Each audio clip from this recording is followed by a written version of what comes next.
Minutos, saludamos al economista Marco Flores, él es miembro del Foro de Economía. Economista Flores, muy buenos días. Quisiéramos ante todo confirmar si estamos adecuadamente con la señal. No, no lo puedo ver. Estamos con un problema de video. En todo caso, vamos a continuar, pues le estamos escuchando y entendemos que usted también. Si podemos habilitar el sistema de video acá con nuestros compañeros en cabina, les agradecería. Es también efecto de los cortes de energía, que estamos con algunos defectos en nuestro sistema de transmisión, pero podemos escuchar al economista Flores.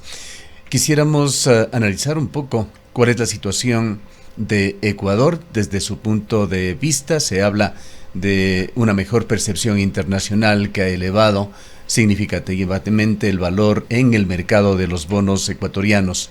¿Es esto así y qué significaría esto?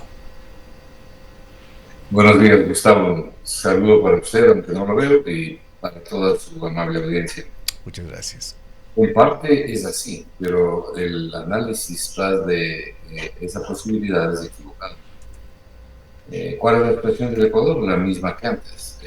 Mire, el Fondo Monetario incluso acaba de señalar el día de ayer que el crecimiento de la economía ecuatoriana en este año va a ser cero, exactamente 0,1%, o sea, cero. Lo cual ratifica lo que hemos venido conversando con usted, de que hay un estancamiento de la economía ecuatoriana, o sea, un estancamiento del crecimiento y un estancamiento del empleo. Las dos cosas son muy graves para el país. Pero este estancamiento se viene dando desde el año 2018. Pero fundamentalmente se expresó a partir del año 2018. No es nuevo. Y los gobiernos que se han sucedido, los tres gobiernos neoliberales sucesivos que ha tenido y tiene el Ecuador, no han hecho nada por mejorar el estancamiento económico, es decir, por sacar al país de este estancamiento. Tanto que ahora el propio Fondo Monetario lo está reconociendo. Pero no solamente es eso. Yo le escuché a usted leer un comentario de que la posibilidad de tener un nuevo crédito con el Fondo Monetario le daría al Ecuador un espaldarazo. ¿Un espaldarazo de qué? De nada. El Ecuador obtuvo 6.500 millones de dólares del Fondo Monetario durante el gobierno de Moreno y el gobierno de Lazo. ¿Y de qué le ha servido al Ecuador? Solamente que ahora nosotros, que no debíamos al Fondo Monetario, tenemos una deuda de 8.000 millones de dólares con el fondo. Pero no ha servido para impulsar la economía, para impulsar el crecimiento, para impulsar el empleo, para impulsar la pobreza. ¿Sabe para lo que sirve? Para bajar el riesgo país y para que los especuladores de los bonos ecuatorianos hagan grandes negocios. Y en esos especuladores, nosotros siempre hemos pensado y creemos que fundamentalmente son especuladores nacionales, que se benefician con información privilegiada, llevan adelante determinadas políticas a través de sus gestores, que les permite acceder a comprar bonos ecuatorianos con un alto descuento. El 27 de marzo del año 2020, en premio a la reestructuración de la deuda, el precio promedio de todos los bonos globales ecuatorianos en manos privadas era 27 centavos de dólar. Hoy es 70 centavos de dólar. Entonces, quienes compraron a 27 o a 30, ahora pueden recibir 70 centavos, ya sea con un extraordinario negocio. Esta es la historia del Ecuador. Eso no es algo nuevo. Lo que pasa es que ha reciado en los últimos años. Entonces, ¿de qué le sirve al Ecuador un acuerdo con el Fondo Monetario de mayores restricciones? Y si esas mayores restricciones, finalmente, a pesar de los graves esfuerzos que tiene que hacer una población desempleada, pobre y migrante, y además insegura, si serviría para algo, serviría para robustecer el crecimiento, para generar empleo, para mejorar las condiciones de vida de la gente, bueno, uno podría decir, este esfuerzo vale la pena hacerlo porque vamos a mejorar. Pero mire usted que después de 7 años, con Fondo Monetario y todo lo demás, la economía ecuatoriana es un desastre. Mire lo que está haciendo el ministro de Finanzas, su paisano. Está pagando las obligaciones del Estado ecuatoriano con bonos, es decir, con patacones. Y peor no puede estar la situación de la economía. Entonces, no vamos por el camino adecuado. El problema es que durante 7 años no seguimos el camino adecuado. Economista Flores, ¿cómo está la imagen de Ecuador en el exterior? Sobre todo refiriéndonos a la posibilidad de que Ecuador vuelva a ser sujeto de crédito, pero crédito en condiciones convenientes para el país, con intereses preferenciales. Bueno, no hay intereses preferenciales que no sean de los organismos multilaterales. Los intereses que paga el Ecuador en los mercados internacionales son esos, intereses de mercado. En este momento el Ecuador no puede entrar ni siquiera a esos mercados, porque con un riesgo país de 1.200 puntos tendría que pagar alrededor de un 16-17% de interés, no menos de un 15%, lo cual es una locura, ¿no? El Ecuador no tiene el dinero para pagar eso, y además sería una tasa brutal para la debilitada economía ecuatoriana, que destruiría aún más la inversión. Mire, el problema de la destrucción de la inversión pública tiene mucho que ver con el servicio de la deuda, porque muchísimos recursos se están yendo al pago de capital e interés en lugar de ir a la inversión pública. Entonces, si aumentamos la deuda, que en este momento son 82.000, son 84.000 millones de dólares, si aumentamos esa deuda pública, como dice el gobierno que a final de año va a estar en 90.000, ya nos podemos imaginar el esfuerzo fiscal que eso significa. Esta es la historia desde que el señor Moreno llegó al poder hasta este momento. No es lo que uno dice o deja de decir, son los números, las cifras oficiales. Entonces, ese no es el camino correcto. Ese brutal endeudamiento al Ecuador no le ha servido para mejorar su situación. Y esto es lo que está pasando y lo que va a seguir pasando. El Ecuador tiene que pararse en sus propios pies y realizar inversiones y llevar adelante un presupuesto hasta donde lo pueda hacer, de manera de comenzar a despegar en el tiempo con inversión pública y comenzar a salir de este pantano en que nos encontramos. Ahora, la situación parece ser todo lo contrario de esto que usted señala. Debería ser la aspiración de Ecuador, inversión pública. Lo hemos visto, lo estamos viendo, palpando con el sistema eléctrico en estos días. Debido a los cortes de energía, hemos hablado con varios actores en el sistema eléctrico, relacionados con el sistema eléctrico de Ecuador o que lo conocen a fondo, y señalan que el problema que estamos viviendo no es precisamente lo que ha señalado ayer el presidente de la República, algún tipo de consigna que estaría por allí obstruyendo el flujo adecuado de servicio eléctrico para el Ecuador, sino es una enorme brecha que existe ya entre la oferta y la demanda de energía en Ecuador, y al mismo tiempo no hay posibilidad de inversión en el sector eléctrico que pueda traer soluciones al mediano o el largo plazo. Pero es que, mire, Gustavo, qué importante lo que usted dice. Este problema del sector eléctrico viene desde la época del señor Ortiz, del exministro de Energía Ortiz, del exministro Santos. Estos dos caballeros no hicieron absolutamente... Permítame, economista Flores, si podría acercarse un poquito más a su fuente de sonido, al micrófono, para escucharle mejor. Tenemos un poquito de distorsión en su señal. Si se acerca al micrófono vamos a estar mejor. Ok, le decía que ahí me escuché. Le decía que desgraciadamente este problema en el sector eléctrico, los apagones como conocemos aquí en Ecuador, es un problema que no tuvo ningún viso de solución desde gobiernos anteriores. El señor Santos y antes de él el señor Ortiz, ministros de Energía, no hicieron nada para tener por lo menos el parque termoeléctrico para las épocas de estiaje, de sequía, para poderlo tener por lo menos en condiciones operables. Y la razón es bien simple.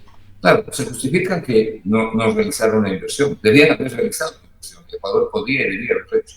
La razón es bien simple. Lo que han querido es privatizar el sector eléctrico.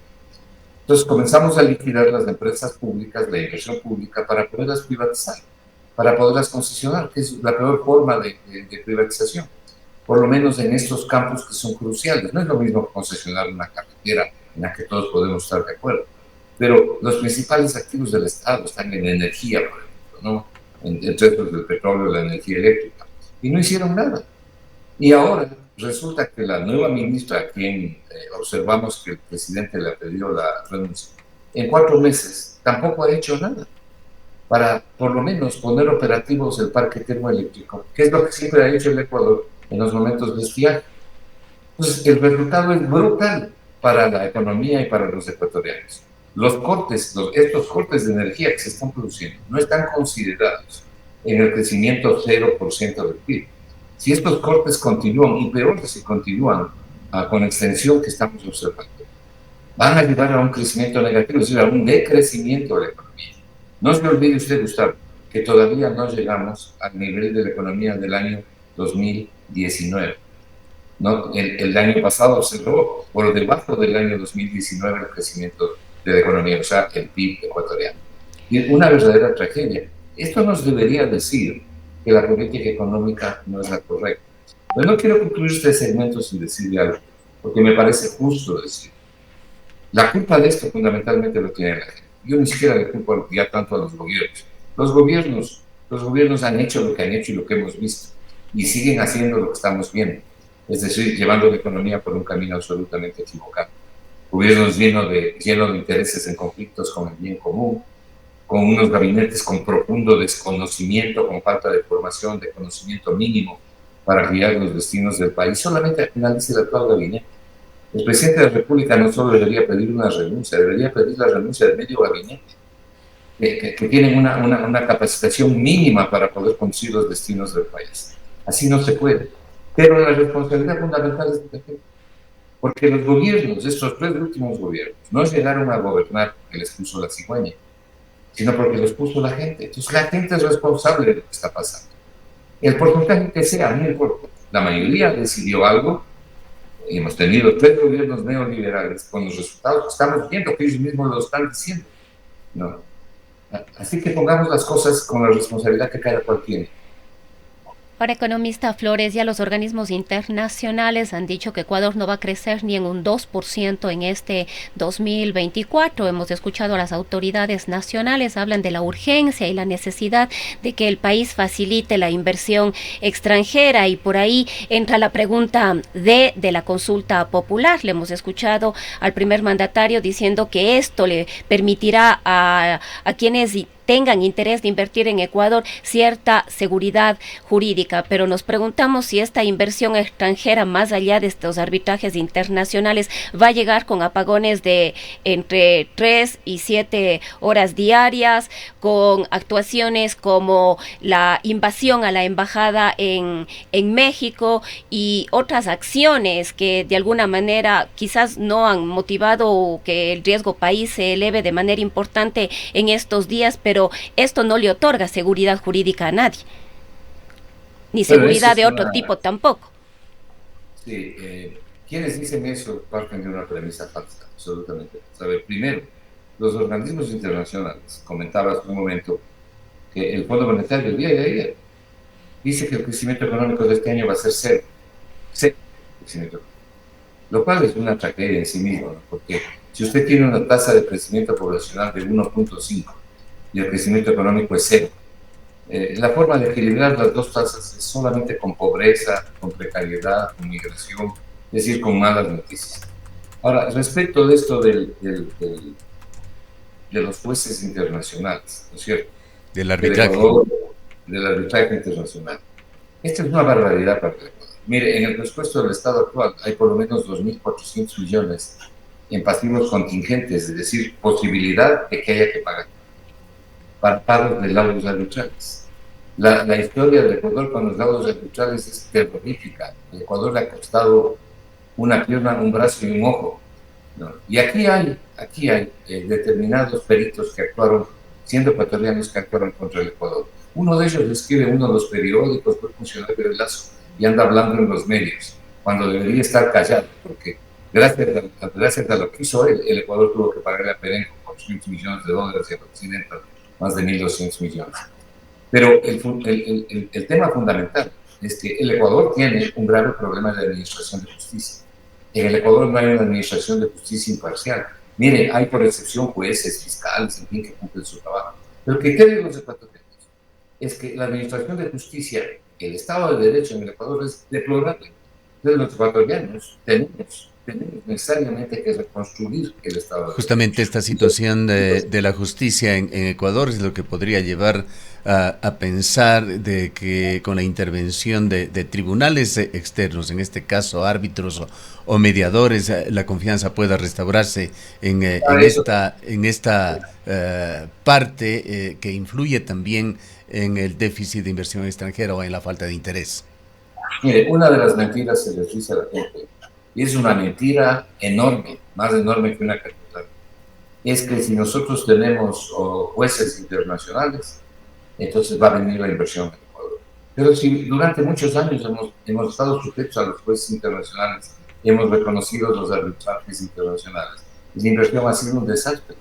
Pero además, a ver, seamos buenos ecuatorianos, ¿cuál es la inversión que se cuestiona y se envía a que sea analizada por jueces internacionales? ¿Cuál es la inversión?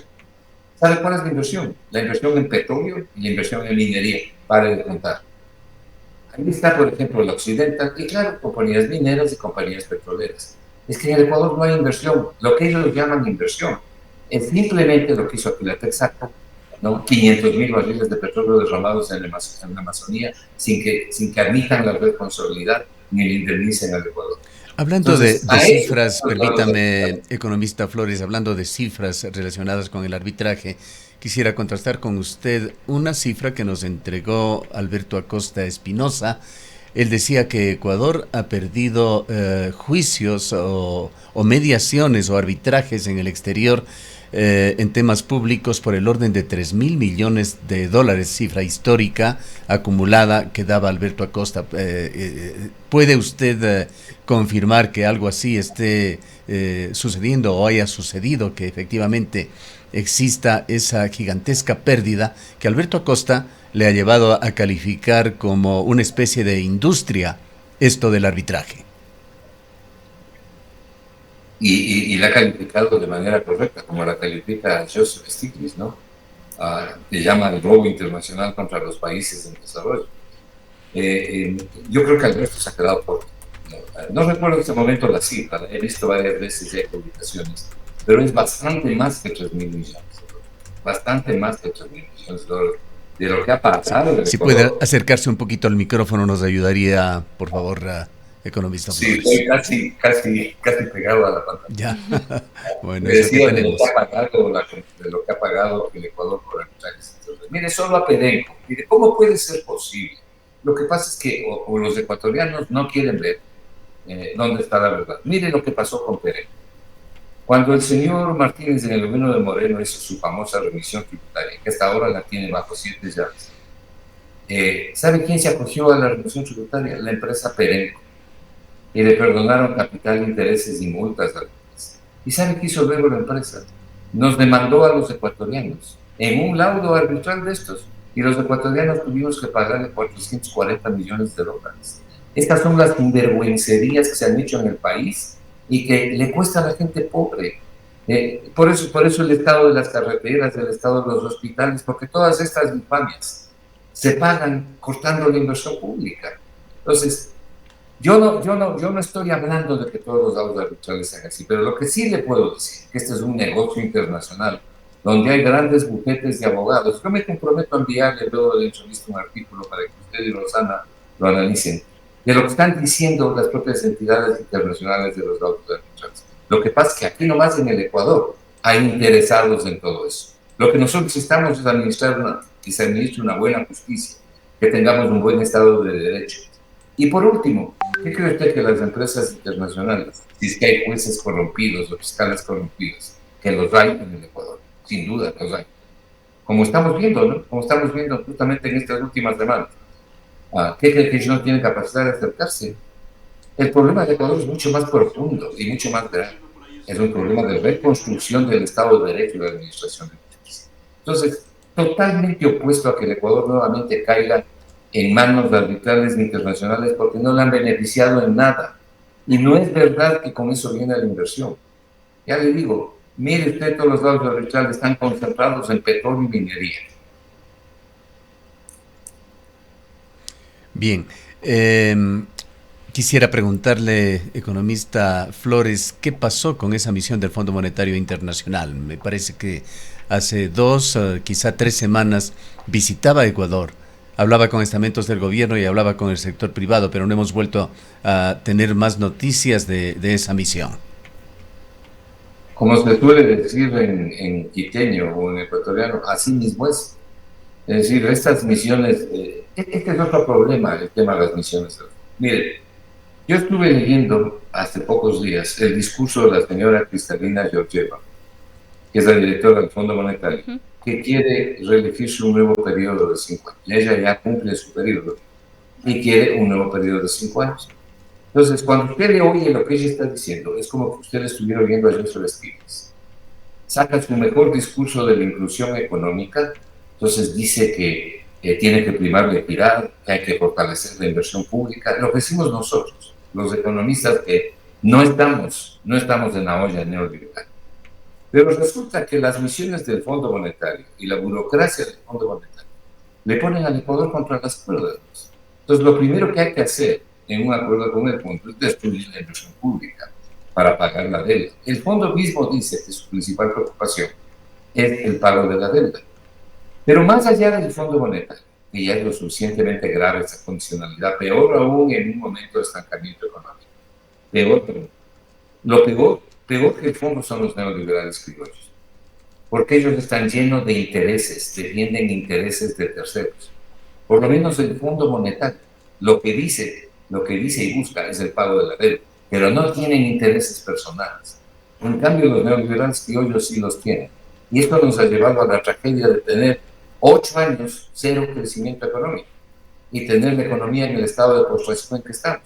Porque la pobreza, Gustavo de Rosano, no es solamente monetaria, de no tener dinero para comer, o por lo menos para poder asegurar el sustento de él. La pobreza se expresa en múltiples ramificaciones. Por ejemplo, el no poderse educar, el no tener un nivel adecuado, por lo menos mínimo de educación. Economista Flores, hablando justamente de la pobreza, yo quisiera también una explicación suya sobre si efectivamente un vídeo de TikTok que usted nos compartió afirma de ciertas reformas en la ley de régimen tributario que se habrían dado ya con el actual gobierno, que estarían a punto de afectar a la devolución del IVA, que beneficia a personas de la tercera edad y discapacitados. Este es un tema que usted lo advertía hace algún tiempo como una más de las exigencias que tendría el Fondo Monetario Internacional si es que llega a establecer algún convenio con Ecuador. Aunque estamos hoy día sin la ayuda de la imagen, por lo menos para aquellos que nos siguen a través de las redes sociales, vamos a escuchar el audio de este TikTok, compartir con usted y luego recibir una explicación si es que efectivamente lo que se dice aquí es real.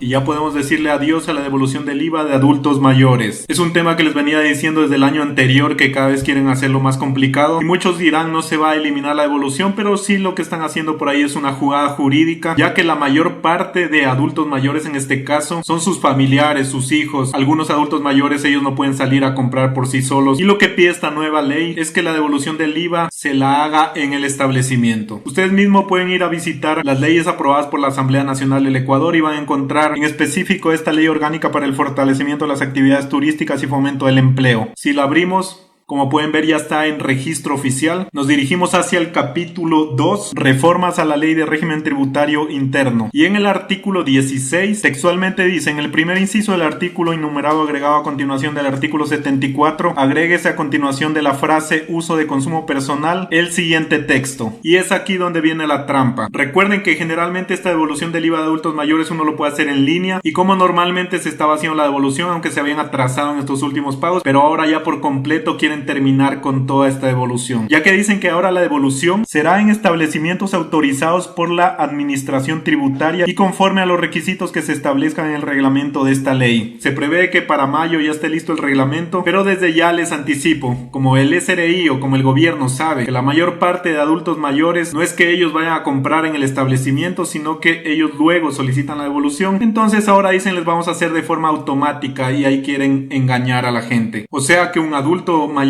que esté con algún tipo de enfermedad que no le permita ir a comprar en el establecimiento, él no podrá ser beneficiado por esta devolución del IVA. Como les mencioné, desde el gobierno de Lenín Moreno ya querían implementar esto, pueden revisar en mis videos, pero esto ahora ya lo metieron con la ley orgánica para el fortalecimiento de las actividades turísticas y fomento del empleo. Así que bueno, quería compartirles esta mala noticia, compartan esta información para que por lo menos se haga presión y síganme para mantenerlos informados. Leo sus comentarios. Sabiendo justamente que cualquier cosa se pone en las redes sociales, quisiéramos confirmar con usted este tema, esta especie de caballito de Troya en la ley de turismo que pretendería por lo menos dificultar la devolución del IVA a personas de la tercera edad y discapacitados. ¿Es esto así, economista Flores? En buena medida sí, pero esto no es, coincido además con lo que dice la persona que usted puso el video, esto no es nuevo, esto no es nuevo en el Ecuador. Sí, pero Los quizá partamos explicando, usted me dice de alguna manera sí, que sí y que no es correcto de esto, pues hay mucha gente que va a quedarse con la inquietud y quisiéramos tener claro justamente. yo nunca me excuso de una pregunta, nunca. Pero lo que le estoy diciendo es que esto no es nuevo, ¿no? Esta posibilidad de eliminar los beneficios sociales que tiene la población ecuatoriana no es nuevo, absolutamente no es nuevo. Y efectivamente hay esa reforma en la ley de turismo que nada tiene que ver con el turismo. Pero esto está hoy por hoy en manos del SRI. Depende del reglamento que saque el SRI. Sería un monumento, perdóneme la frase macanuda, perdón la audiencia, la frase macanuda.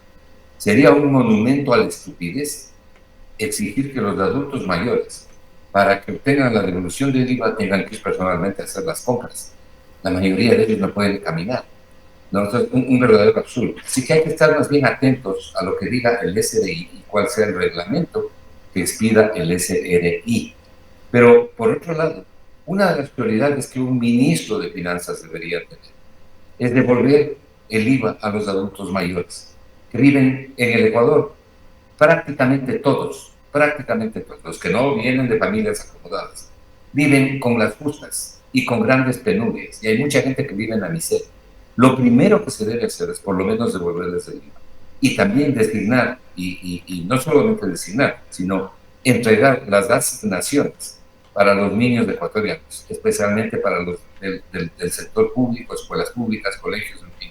Esa es una prioridad que debería tener un ministro de Finanzas. Pero aquí la prioridad, como hemos analizado ya, es el pago de la deuda. Y no es que la deuda no hay que pagar, pero en la vida se tienen prioridades. Bueno, concreto diciéndole que sí, esta es una de las cosas que yo le alerté al país, porque yo sé muy bien que desde hace tiempo se han tratado de eliminar estas, entre comillas, pequeñas ventajas sociales que tiene todo país, pero que a los turistas se les devuelve el IVA, por lo menos en nombre, y muchos países en el mundo, por no ser casi todos, le devuelven el IVA a los turistas en las compras que hacen en el momento que salen de ese país.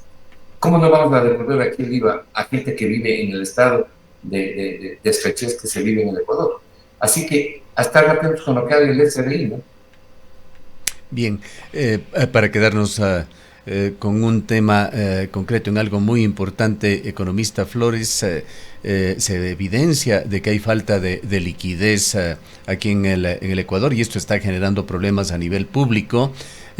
Parte de esto es consecuencia de la iliquidez del propio gobierno que tiene a miles de proveedores o asignaciones que tiene que entregar a otras entidades públicas en el congelador.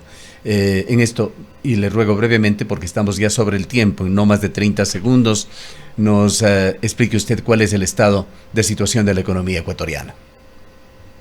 Bueno, la liquidez de la economía ecuatoriana es un poco más de 80.000 millones de dólares. Se ha mantenido en los últimos tiempos alrededor de ese nivel y no la he visto creciendo como ha ocurrido en meses anteriores. El problema es que el Ministerio de Finanzas, si usted recuerda el presupuesto del Estado, el Ministerio de Finanzas tiene que hacer una emisión masiva de 11.000 millones de dólares de deuda pública en bonos del Estado. Entonces, la pregunta es a quién le va a colocar los bonos del Estado. No es una economía que puede recibir esa cantidad. Entonces dicen 4.000 millones vamos a colocar en el exterior, ¿no? Cómo colocan en el exterior y la diferencia de 6.900 vamos a colocarlo dentro del país. Entonces, incluso pagando o canjeando, más bien dicho, deuda nueva por deuda vieja, bonos nuevos por bonos viejos en el pago de amortizaciones, es decir, prorrogando los créditos, sobre todo con el IES. La colocación neta de recursos que tiene que hacer el Ecuador en el mercado interno es más de 6.000 millones de dólares. ¿Dónde los pone? Si esta economía no tiene capacidad para eso. Entonces, ¿qué es lo que está haciendo el ministro de Finanzas? Pagando con patacones, pagando con bonos a los acreedores. Y luego, la parte que puede colocar, lo que está secando la demanda, pues usarlo. Si usted se lleva parte de la plata que está en el pastel, en definitiva, de la liquidez de la economía, Entonces se está llevando parte del dinero que es el que mueve la economía. Y eso es lo que están haciendo. Desgraciadamente es así justamente por la destrucción del crecimiento económico. Bien. Muchísimas gracias por habernos acompañado en esta mañana, economista Flores. Solamente un segundo antes de despedirme. Por favor. Felicitaciones, Rosana. Le queda extremadamente bien ese corto de pelo. Felicitaciones. Muchas gracias. Bueno, tiempo para un piropo para nuestra compañera. Muchas gracias, economista. Gracias, economista Flores. El economista Marco Flores es analista económico, miembro del Foro de Economía. Son las 8:10 PM.